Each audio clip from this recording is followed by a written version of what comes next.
Welcome back to the Escarpment. This is my model railway HO build channel and I'm your host Jason. So from the last video I did put a question out there on whether you wanted me to show you how I put together my backdrops, especially the ones behind me because they're vinyl, they have a sticky back to them, and you know, I've seen a lot of people on YouTube put these up, and even when they've got two people it looks like it's been a bit problematic, because originally I didn't want these type of vinyls with the sticky back, definitely not the sticky back, but I came across these particular backdrops behind me here. I had to have them, and so I had to come up with a bit of a method without needing 2, 3, 4 people, and something I can do on my own. So as you'll see shortly, because I'm going to take you down to the house on the kitchen table because it's a nice flat surface, and that's how I've sort of put these together. So I'll go through that step by step. If you've got backdrops just on plain paper of some sort and you feel that's a bit flimsy, you can actually apply this method to that as well, just to help with the install later on. Now I will put a question out later, especially because of today's video I'll only show you how I get it to this state in place and ready to put it onto the wall with some sort of adhesive. And I've got a major project coming up. Bear with me. It does involve me working with AI. It's been an interesting journey, but this model that I'm putting together, it's quite special to a number of people, one in particular, but we'll get to that in another video. But yeah, that's quite a major project behind the scenes, but I can do that during the week, before and after work, so it's not going to I guess overlap with the time that I want to spend up here in the train shed.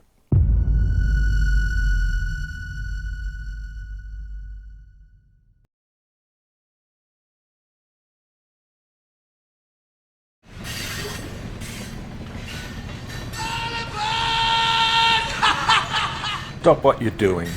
Put aside the 7th and 8th of November, mark it in your calendar, put it in your phone, wherever you store your important dates. Come on down to Bowning Train Show weekend. Model layouts, trade stalls, a family fun weekend. See you there. Tools I've got here, as mentioned, I've got these cardboard backings. These are A3 size. You can see there it fits across the backdrop quite nicely with a lot of spare edges. Which will be cut later on, but we'll get to that point a little bit later. So here you can see I've got my cardboard backing, I've got the backdrop in place. Down the bottom here I've got my straight edge that I'll need later on for cutting or trimming the edges. Over there I've got my cutter.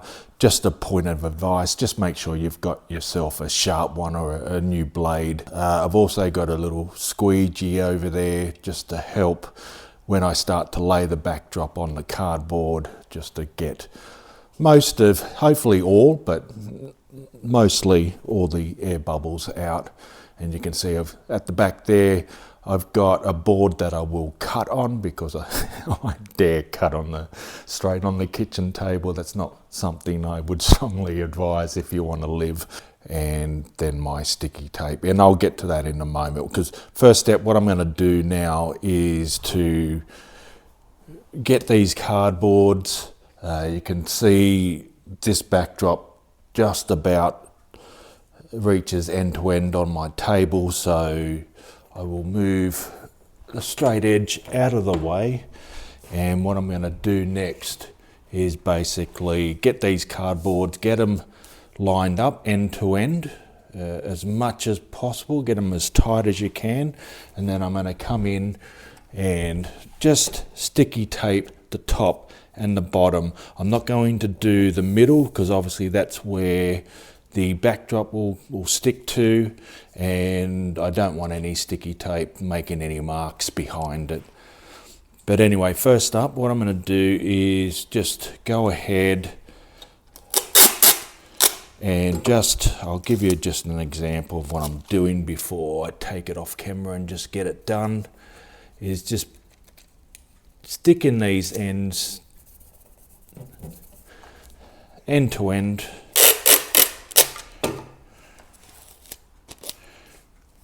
Minus as much gap as you can. I mean, it's not going to be perfect, but it will be near enough. And you can see there, that's what it looks like now, stuck end to end. I'm going to do that now for the full length of this backdrop. You can see it goes all the way up to the other end of the table. So I'm going to go do that. Now you can see here, I've gone ahead, I've buttered them up and taped them on the outer edges.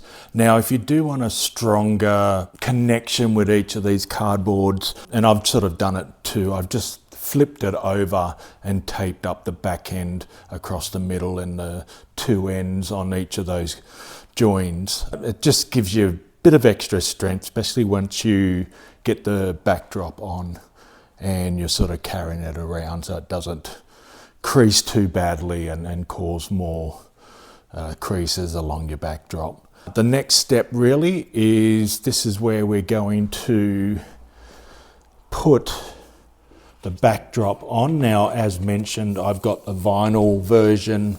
It has a sticky back on it. And what I'm going to do first is, and it doesn't have to be perfect because you can see there it's got plenty of room on the outer edge and the end edges. So as long as it's not going to be too crooked where it's going to go off the backing, the cardboard backing at the other end, it doesn't really matter if you get this perfectly straight or not. So there I have it on the cardboard backing ready to go. The next step is basically it's peeling the back off this and just slowly working your way down to the other end. One tool that does come in handy is some sort of squeegee, just to help iron out any lumps and bumps. So really the first step I do, if I can get this backing apart from the backdrop, and I'll fold that under and then get this. Do take your time, and it's really just to get that first one down. You can use your squeegee just to help with that exercise. And then what I do is just with the backing folded back under, it's really just take your time, do bit by bit. Don't go too much at a time because you will end up in trouble. And just taking those creases out as you go along. Looks like I've got a little bit of, looks like I've had a little bit of damage there. But anyway, you won't see that. And if it's really bad, you can always cut that end off to get rid of it. But it's not too bad. I'm not sure whether I've done that or that was part of packaging, but either way.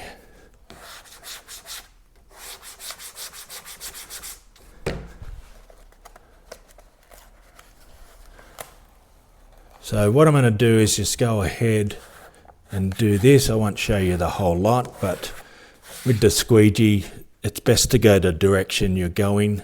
If you go the other way and you've got an air pocket, you're going to get a crease. So that's just another tip there. And I'll just do one more before I just do this off camera.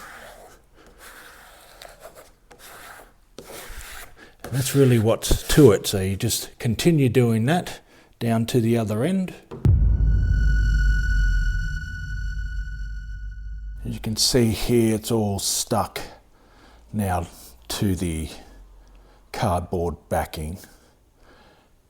And it was quite good. Like I said, just take your time with it.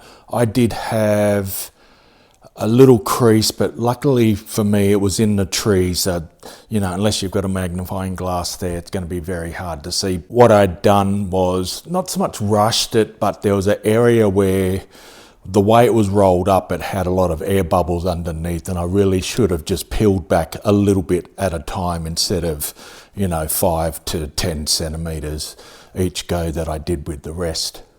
But anyway, just a bit of feedback there. So really the next step to finish, at least get this ready where it's at the point for install, basically is just cutting the excess trim of the cardboard away. Now with this, I do have a backing board, and I suggest this, no matter where you're actually cutting anyway, put it underneath before you do any cutting. And you just cut one cut at a time, don't get too far ahead of yourself. All I do is a straight edge. I've got a meter steel ruler here, and I'd cut off the end piece first. I just line it directly up with the backdrop and then just do a cut. And I'll just show you here. Again, make sure you've got a sharp blade. You are on the backing board, and it's okay to go through, maybe do one decent cut, but then go through to finish it off like that. And it comes off very cleanly, and you've got a straight edge there. Not sure if you can see that, but against the table it might show up a little bit better. So yeah, so that's that, and I'll do that all the way along each of these excess trims and just come up with just that picture by itself and the cardboard backing on the back of it. Edges have all been trimmed off. You can see here it's just now showing the backdrop, and it's a lot more sturdier with the backing cardboard that I'd put on. We'll go back to the chair.